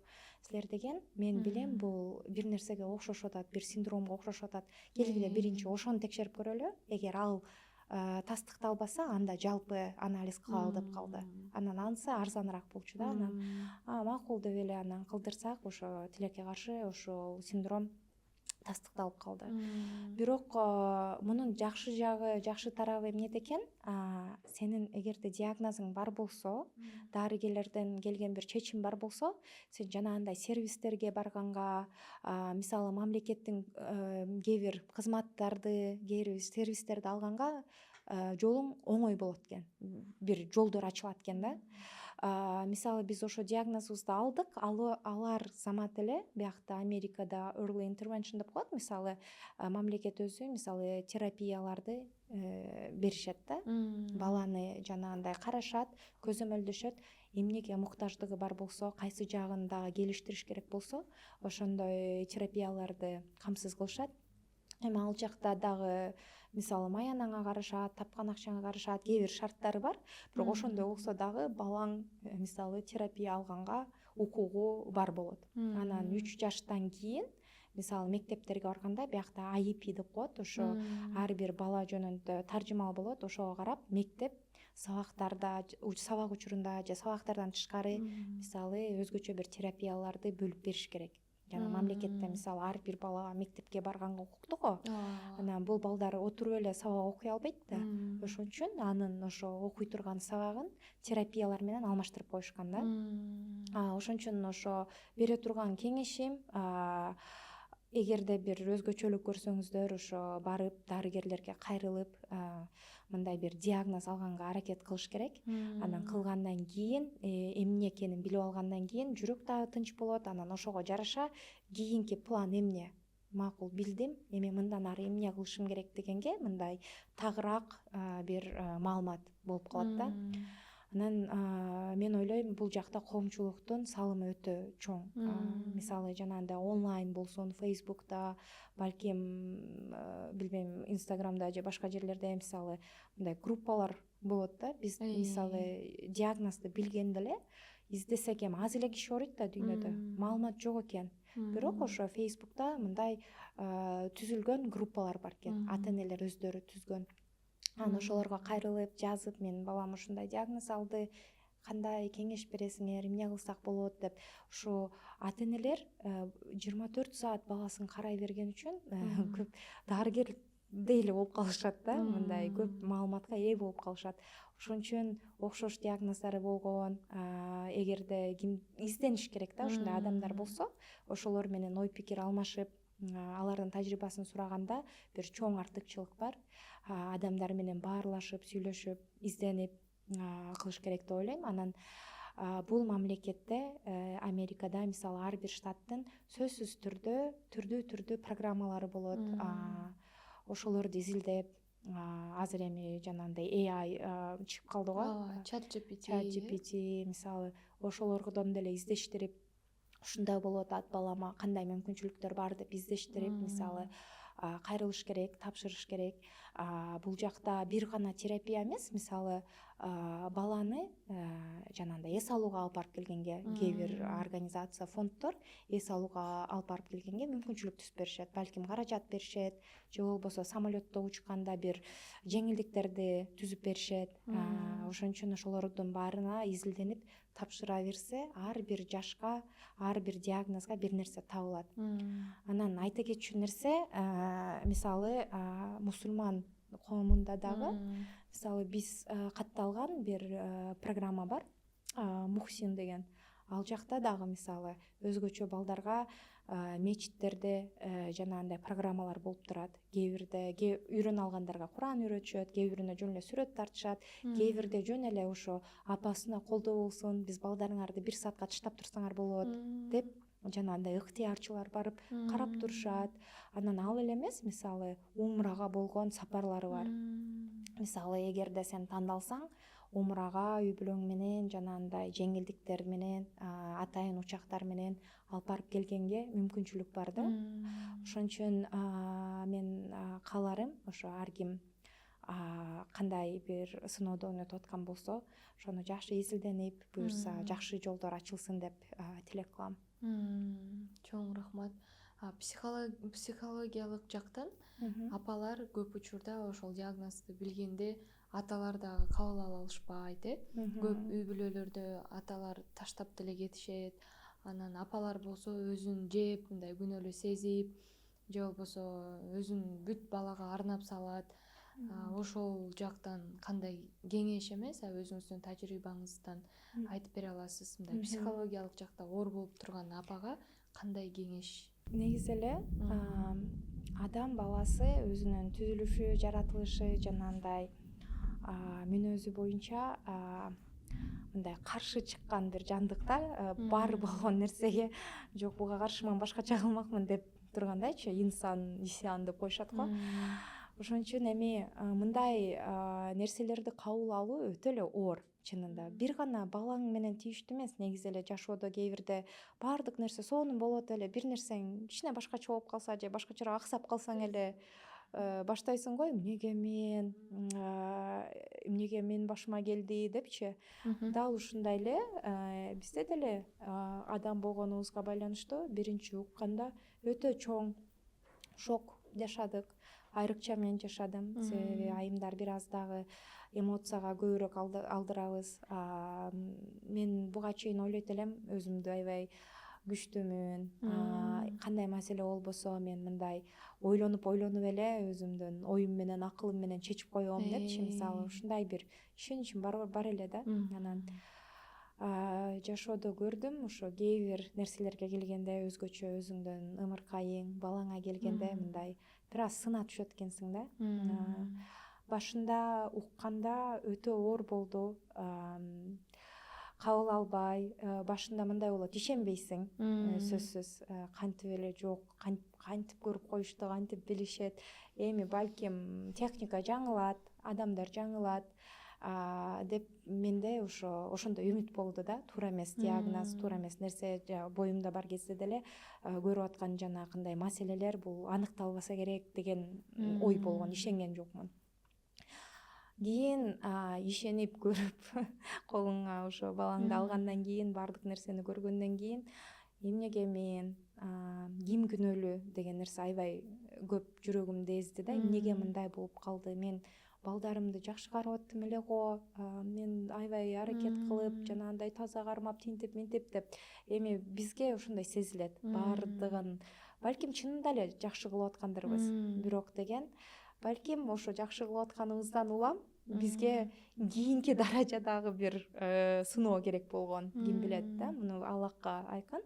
Анан ошо эмнеге мен ушунча адамдын арасында, анан баламдын диагнозу 300 кишиде болуп атпайбы, өтө жана 70 миңдеп бир төрөлгөн, анан кантип менин башыма келди деп. Анан ушундай ойлор болду. Ар кимди, чөйрөмдү, тааныштарымды мындай күнөөлөп чыктым. Чынын айтканда, мисалы, там бир кыз бир жолу минтеди эле, мага минтип суктанып койду эле, анан эркек экенин укканда мындай деди эле депчи, көз мындай тийди көз дегенсип, тийди, бирөө суктанып койду же бирөө тескеринче жанагындай жаман ниет кылып койду.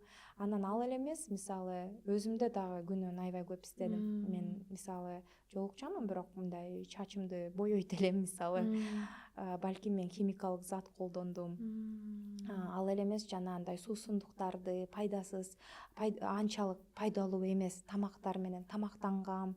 Мисалы, мен боюмда бар кезде менин ошо боорумда бала бар экенин билип туруп стресс болдум, же болбосо тиң менен уруштум, анан тинттим, минттим деп чукулап өтө көп мындай күнөөлөгөнгө, өзүмдү, баарын, жолдошумду, тегерегимдеги ар бир адамды жөн эле өтүп баратып карап койгон кишилерди, ким болсо, кимден табарымды, кимден чыгарарыңды билбей, бир өтө чоң бир немеден өтүп экенсиң да, мындай сыноодон. Анан жообун таба албаганда аябай таарынат экенсиң. Менде ошондой бир таарынуу болду. Балким бул чоң бир алсыздык, бирок мисалы Аллахка деле таарындым. Мен аябай дуамды кылып, тилектеримди кылып суранып жүрөм го, эмнеге мага ушундай сыноо бердиң? Жанагындай орусча айтканда, мен буга недостойна, мен мындай нерсеге татыктуу эмес элем деп. Бул эми бир аз текеберликке кирет, бирок ошондо деле ошол учурда мага ушундай ойлор келген да. Анан ошентип отуруп карап, ошенткен сайын менин абалым өтө начарлап баштады. Мисалы, жанагындай паникага алдырдым, үйдө жана ыйлаган, кыйкырган учурлар көп болду. Башка балдарымдын жүрөгү түштү, мисалычы. Анан ошентип отуруп колдоо издедим.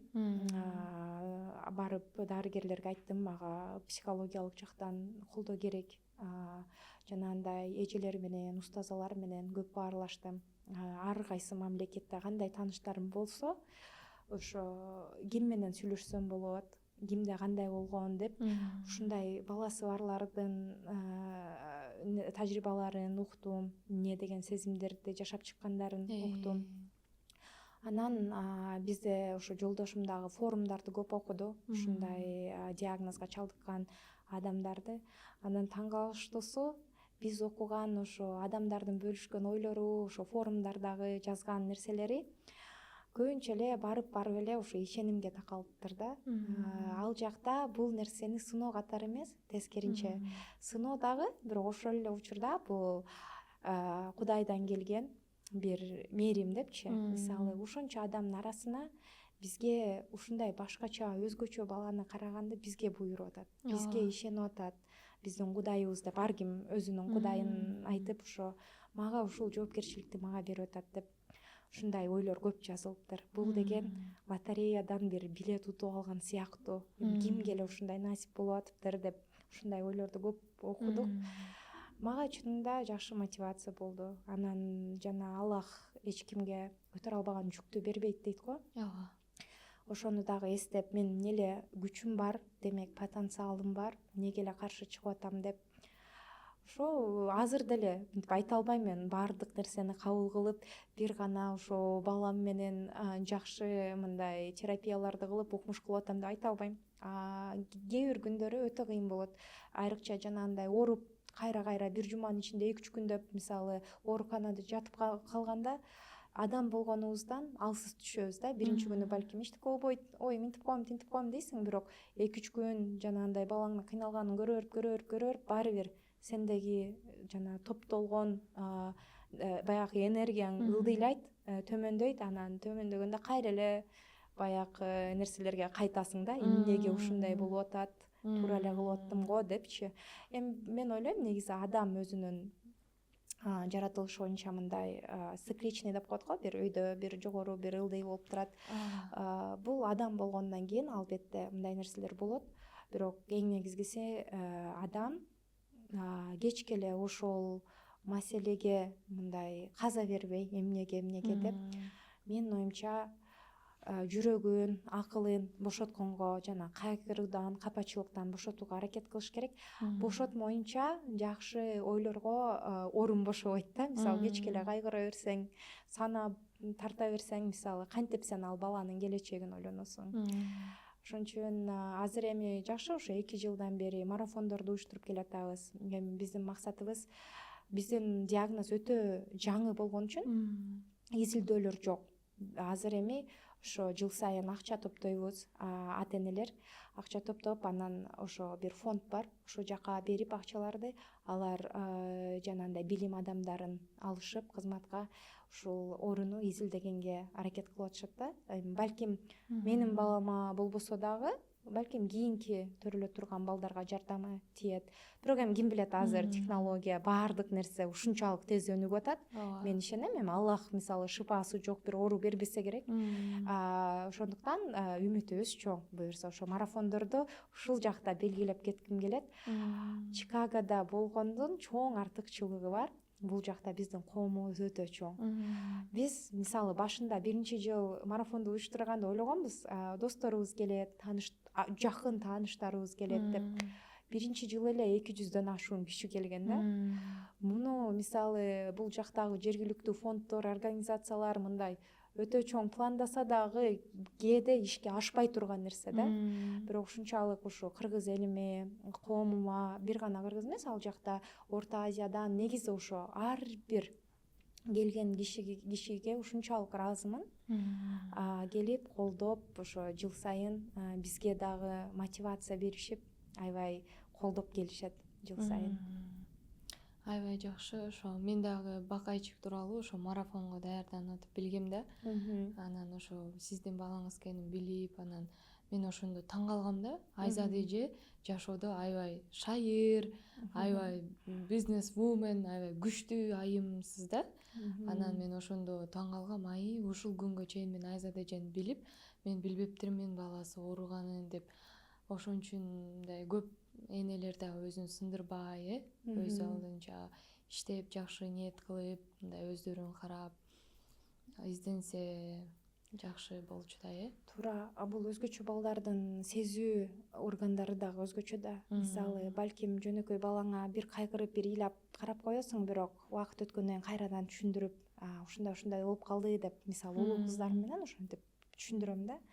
Ал эми уулумдун мисалында, эгерде мени ыйлаганымды көрсө, жанагындай кайгырып отурганымды көрсө, өтө сезгич, сезет деп ойлойм. Бирок көрсөтө албайт да. Канчалык ичинде, канчалык сезип, ал канчалык оор ошол нерсени өткөзүп атканын биле албайбыз да. Анткени бала үчүн таяна турган эң эле чоң зор тоо бул апасы да, негизинен. Бир гана бала үчүн эмес, үй бүлө үчүн. Жана негизи биздин динибизде да айтылат го, бул айымдар, аялдар үйдүн шам чырагы. Эгер жарык болуп жанып турса, баардык үй бүлөнүн көңүлү да ачык болот, айлана чөйрөнө баардык нерсе жарык болот. Эгерде аял мындай кайгы муңга чөгүп турса, баардык нерсе мындай карара түшөт да. Ошол нерседен өтө корком. Балам айта албайт кандай экенин, эмне экенин. Ошон үчүн мындай билип билбей өзүмдү мындай таштап салгым келбейт да. Оор албетте. Бирок эми колдон келишинче мен ойлойм, апалар, мен ойлойм ушу көбүнчө апалар азыр бар эле ушул нерсени кылса керек, аракеттерин колдон келишинче дегендейчи. Бирок эми ошону эстен чыгарбаш керек да, бул балдар өтө сезимтал. Ошон үчүн өтө мындай кылдат мамиле кылыш керек деп ойлойм. Ошо Бакайчикке ден соолук каалайм. Рахмат, буюрса Бакайчиктин жакшы результаттарын көрөлү, Бакайчиктин жакшылыктарын да чогуу бололу. Иншалла. Анан кыргыз коомчулугуна дагы сиз ыктыярчы болуп келесиз бул жакта. Мен уккам, ошо башка штатта да сиз кыргыз коомчулугун түзгөнгө аракет кылгансыз, буга чейин. Туура, ооба, биз ошо Вирджиния штатында жашап жүргөндө имарат жок эле, бирок ошо кыргыздарды топтоп, ал жакта бир гана мен эмес, ошо жактагы кыргыздар менен чогуу окуган группалаш курсташтарыбыз менен чогулуп, ошо чакырууларды жөнөтүп, кыргыздарга келгиле, чогулалы, тамак аш жеп кетелик деп мындай ыктыярчы болуп, бириктиргенге аракет кылганбыз. Анан ошол жерден ойлойм ошо жолдошумду жакыныраак ошол иш чарада тааныгам. Анан чуркаганын кызматына баа берип давай дегенди коебуз. Жарайсың Болот деген. Green flag дедиңиз беле? Ооба. Жакшы тиги.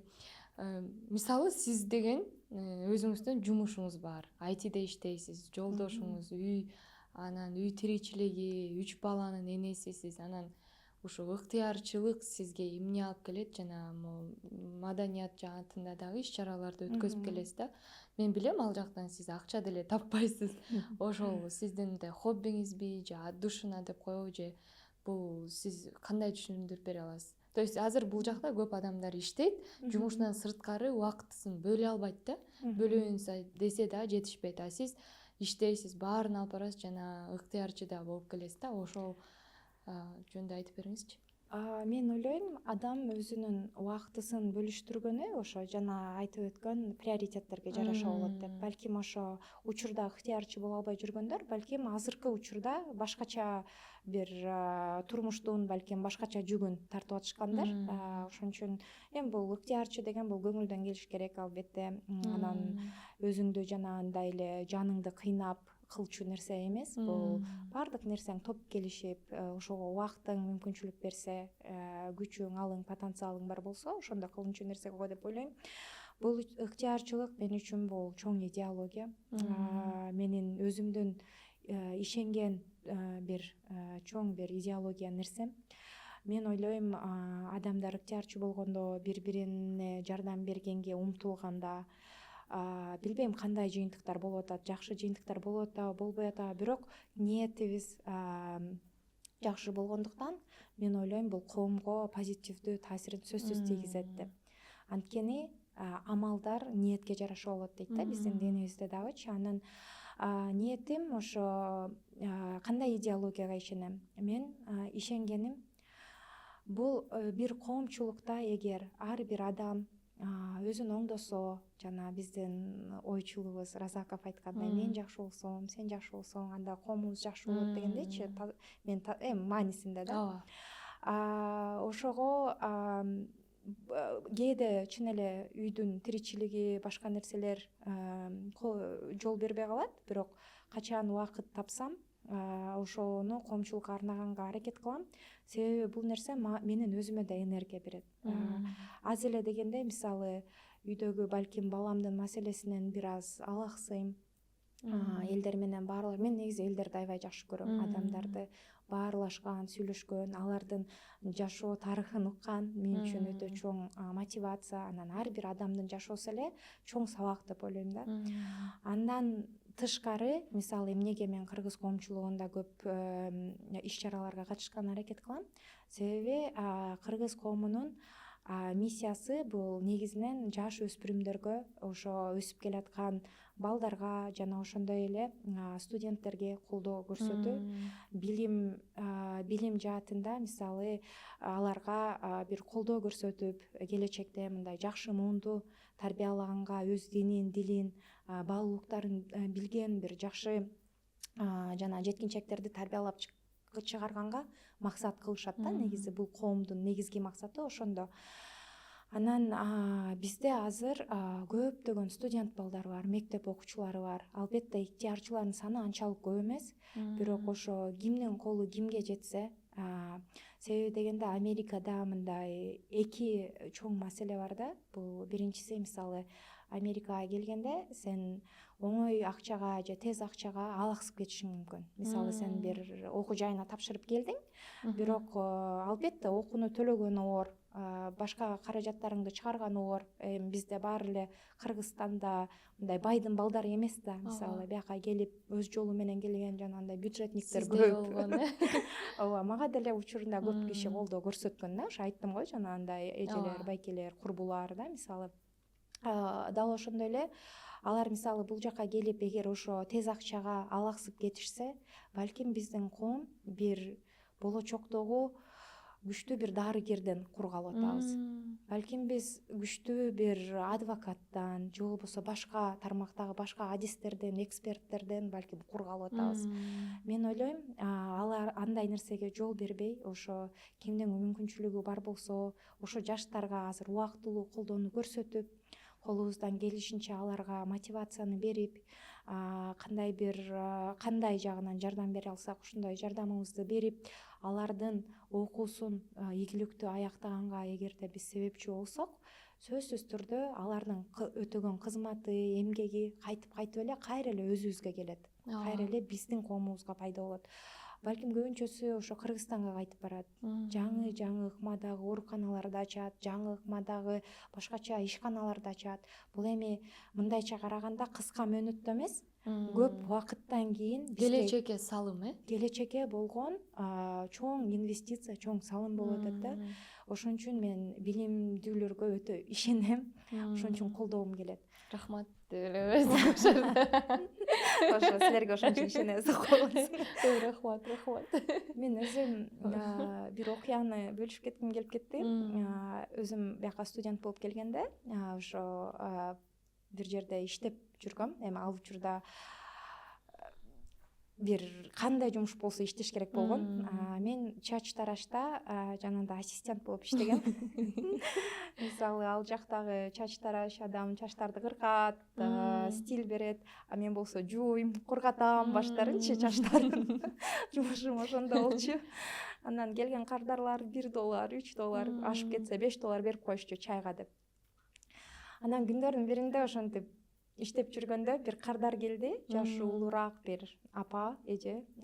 Ал ошо башын жууп берди. Анан жууганча экөөбүз жакшы сүйлөшүп калдык да.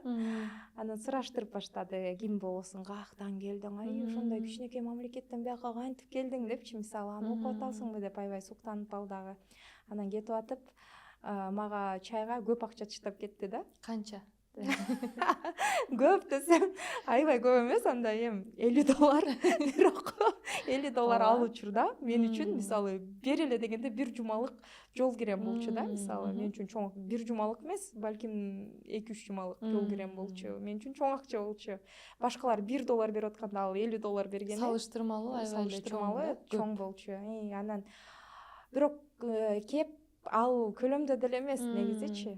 Ал мен таң калып эжеден, ой, тим эле коюңуз, эмнеге мынча көп берип атасыз, жөн эле чачыңызды жуудум го деп ушинтип айтсам, ал эже мага айтты да, сен эч тартынбай бул акчаны ал.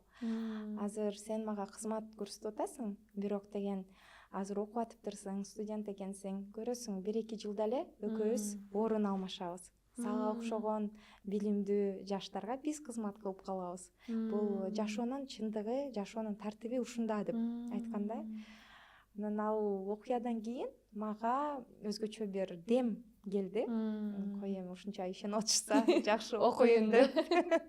Ооба, анан ошондой эле, мисалы, бул балким бир кичинекей эле бир жест, кичинекей эле бир нерсе, бирок философиясы терең, Философиясы терең. Жаштарга балким ошол биз кыла турган мамилебиз, ошол учурда жасап бере турган тамагыбыз балким ошол студенттин жашоосунун эң даамдуу тамагы болуп калат. Балким ошо биз менен сүйлөшкөнү, биз берген мотивация, балким жашоосу боюнча мага окшоп ушинтип унутпай дем күч алып жүрөт да, балким ошол нерседен. Ошон үчүн мен ойлойм, биздин кыргыз коомубузга сөзсүз түрдө күчтүү адистер керек, эксперттер керек. Биздин жаш балдарыбыз мисалы Америкада тилди, өзүбүздү мисалы унутуп калыш өтө оңой. Бирок бир нерсе бар экен, тилекке каршы. Адам өзүнүн кимдигин, ошо ким экендигин унутуп калса, бул негизи башка жашоосундагы башка жагдайларга дагы терс таасирин тийгизип коет экен да. Ошон үчүн тилегим ошо кыргыз балдар ким экенин, каяктан келгенин, кандай күчтүү калктан мисалы ата энеси келип чыкканын билсе, баатырларыбызды тааныса, тилибизди билсе, ошо менен биргеликте мисалы мектепте жүргөндө мисалы булар башка улуттар менен окушат да, баары бир алардын менталитети, ой жүгүртүүсү, аң сезими башкача. аларга биз чөйрө түзүп берсек мектептен тышкары, мисалы мына сага окшош кыргыздар бар ушундай деп, анысы эле аз келбестен аларга тарбиячы, жакшынакай ошо студенттерден, чоң эжелерден, кимдин убактысы болсо ыктыярчылардан коюп берсек, адеп сабактарын бирге алып кетишсе, балким жанагындай диний сабактарыбызды, таалимдерибизди бирге алып кетишсе, бул балдар кийин чоңоюп коомго терс таасир кылышпайт. Жок эле дегенде үй бүлөсүнө камкор, жок эле дегенде өз үй бүлөсүнө же болбосо өзүнө пайда келтирген, башкаларга зыян келтирбеген балдардан болуп чоңоюшат деп катуу ишенем. Ошон үчүн чакырып кетет элем, бул нерсеге өзгөчө мындай кылдаттык мамиле кылалык. Биз азыр Чикагода жыл сайын кыргыздардын саны өтө көбөйүп атат. Бул көбөйгөн менен биргеликте муктаждыктар да көбөйүп атат, балдар, өспүрүмдөрдүн саны өсүп атат. Ошон үчүн биз чоңдор белгилүү бир ашамаларды, белгилүү бир нерселерди башыбыздан өткөздүк, тажрыйбабыз бар, билимибиз бар. Биз биригишибиз керек. Эч бир учурда мисалы бул коомдо жанагындай бөлүнүү, сен жакшы, мен жаман деген нерселер болбош керек. Кимдин колу каяка жетсе, ким кайсы нерседе күчтүү болсо, ошол нерсеге өз аракетин жумшап, жок дегенде мен билем мындай дүйнөнү мынтип эле бир өзгөртүп кое албайбыз. Бирок балким акырындап бир кишини, балким бир окуучунун, балким бир студенттин, балким жөн эле ошо кошунаңдын жүрөгүнө бир ыйман салып, мындай жакшы нерселерден кабар айткан, мен ойлойм сөзсүз түрдө жугуштуу болот коомубузга. Ошо көчмөн подкастыбыздын мындай негизги философияларынын бири бул кыргыз тилин жана кыргыз маданиятын, кыргыздын ушул оюларын, үрп адаттарын дагы жайылтуу жана ошол жөнүндө айтуу максатында да. Анан сиз көчмөн деген сөздү кандай түшүнөсүз жана өзүңүздү көчмөн катары эсептейсизби? Албетте өтө жакшы баалуулуктарыңар бар экен, ниетиңер аябай жакшы экен. Аллахым береке берсин ушул ишиңерге. Иншаллах ар бир боло турган маектерде, жолугушууларда көп адамдын жүрөгүнө жете турган пайдалуу кеңештер, пайдалуу бир инсайт деп коебуз го, ошо инсайттар болуп турсун. Иншаллах, мен ишенем. Ошондуктан келдим. Көчмөн деген сөз бул менин өзүмдүн өздүгүмдүн бир бөлүгү да. Өзүмдү көчмөн деп сөзсүз түрдө эсептейм. Эгерде өзүбүздүн элибиздин тарыхына караганда дагы элибиз көчмөн болгон. Негизи эле көчүү бул динибизде дагы мисалы бир хижра да. Көчүүдө сөзсүз түрдө жер алмаштырууда, бир гана жер алмаштыруу эмес, мисалы мен үйдө дагы неме кылып турам да, мисалы ошо көчүү ниетинде, мисалы диванды бир жактан бир жакка алмаштырып, мисалы эмеректерди ошо үйдүн түзүлүшүн бир аз алмаштырып туруу деле, перестановка да. Ошол нерселер адамды улам сайын жаңылап турат экен. Бул нерседе, жаңы нерседе сөзсүз түрдө жаңы бир жакшылык бар деп ишенем. Ошон үчүн аталышыңар дагы өтө жакты, маанилүү экен. Мен үчүн өтө терең мааниге ээ. Чоң рахмат. Анан акыркы суроолорумдун бири болсун. Экөөбүз качан таанышканыбыз уже эсимде жок. Эсимде бар, бирок кайсы жыл экенин эсимден чыгарып атам да. 2024-жылдын жайында таанышканбыз, бирок 25-жылдын февралында экөөбүз жакшы таанышып баштадык. Ага себепкер болгон Семэкспресс компаниясында чогуу иштедик. Анан Тилекке каршы компаниябыз да кырсык болуп, азыркы учурда иштебей калдык. Анан Семэкспресс үчүн кандай орунга ээ? Бул компания менин жүрөгүмдө чоң орунду ээлейт. Себеби деген негиздөөчүлөрүн жакындан тааныйм. Биздин ошо жолдошумдун, биздин баарыбыздын ошо үй бүлөлүк досторубуз. Ал гана эмес, алардын мен Семэкспресс ачылаар менен эле ал жакта иштеп баштаган эмесмин. Ал жакта мен аларга кошулганга чейин кылган иш-чараларын, ошо элдерге кылган салымдарын, аракеттерин көрүп келгем. Өтө жогору баалайм. Мындай жөнөкөй болуу, ар дайым элге дагы кандай пайда алып келсем экен деп ойлонуу, ошого кам көрүү бул оңой нерсе эмес. Бирок ошо негиздечүлөрүндө ошондой бир ойлору бар болчу деп ойлойм. Ошондуктан мен дагы алар себеп болуп аткан жакшы иштерге мен дагы себепчи болуп бир өзүмдүн пайымды алып калгым келген. Алар мени ишке негизинен ошо иш чаралардын уюштуруучусу катары ошо project manager деп коюшат. Ошо түрдүү проекттерди, демиурчулук программаларды алып барышат. Ошолорду көзөмөлдөп берүүгө, ошол жаатын өнүктүрүүгө мени ишке алышкан. Ал жакта иштегенимде мен өтө чоң тажрыйба алдым. Кыргыз ишканасында, ошо Америкадагы кыргыз ишканасындагы структураны көрдүм. Ичинде иштеген адамдар менен баарлашуу баары бир асман менен жердей да. Мисалы азыркы IT жумушумда башкача, ал эми кыргыз компаниясында башкача болчу.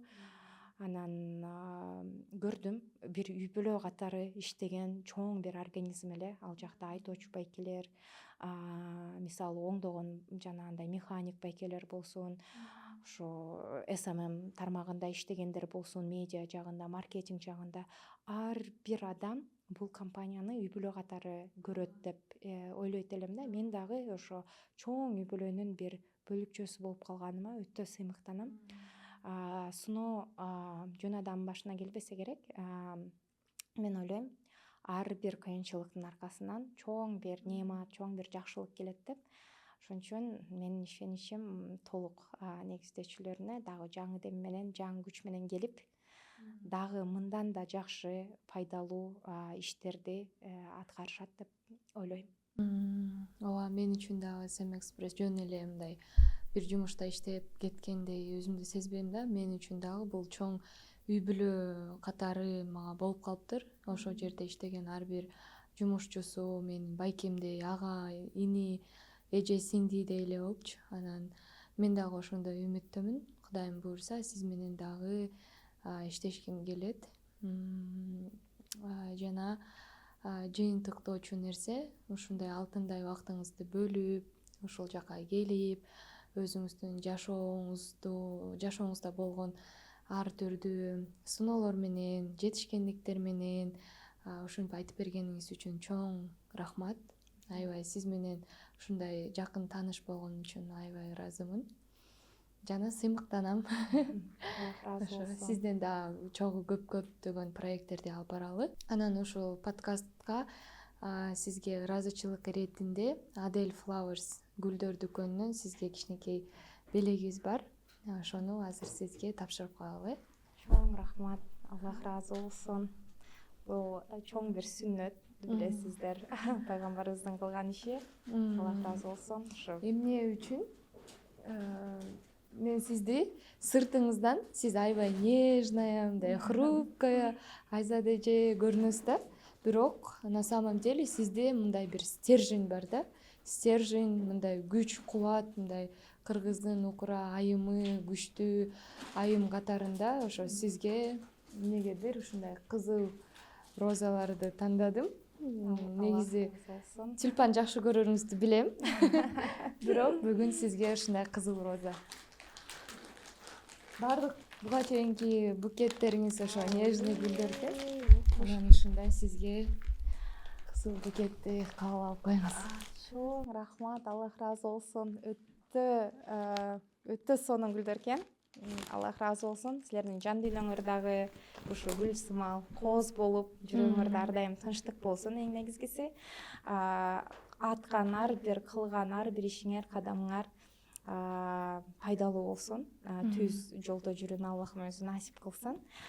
Ушу гүлдөрдүн негиздечүүсүн да тааныйм, сыймыктанам. Аларга дагы өзгөчө ыраазычылык. Силердин убактыңарга дагы чоң рахмат. Өркүндөп өсө бергиле иншаллах. Ушинтип бүгүнкү подкастыбыз дагы аягына келди. Жогоруда айтып кеткендей эле Das Express LLC трак компаниясына терең ыраазычылыгымды билдирем.